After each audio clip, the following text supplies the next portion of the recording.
Daily Bible word தமிழுக்கு அன்புடன் வரவேற்கிறோம். இன்று மார்ச் 24, 2025. எலியா, எலிசா என்பவர்களைப் போல் இயேசுவும் யூதர்களுக்கென்று மட்டும் அனுப்பப்படவில்லை. லூக்கா எழுதிய நற்செய்தியிலிருந்து வாசகம். அதிகாரம் 4. இறை வார்த்தைகள் 24 முதல் 30 வரை. இயேசு நாசரேத்துக்கு வந்திருந்த போது தொழுகை கூடத்தில் மக்களை நோக்கி கூறியது: நான் உறுதியாக உங்களுக்குச் சொல்கிறேன், இறைவாக்கினர் எவரும் தம் சொந்த ஊரில் ஏற்றுக்கொள்ளப்படுவதில்லை.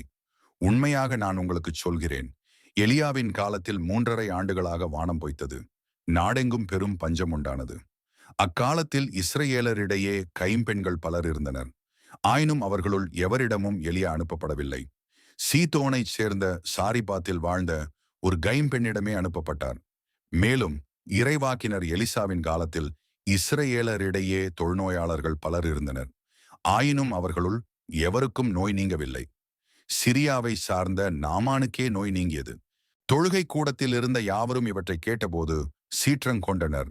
அவர்கள் எழுந்து அவரை ஊருக்கு வெளியே துரத்தி அவ்வூரில் அமைந்திருந்த மலை உச்சியிலிருந்து கீழே தள்ளிவிட இழுத்துச் சென்றனர்.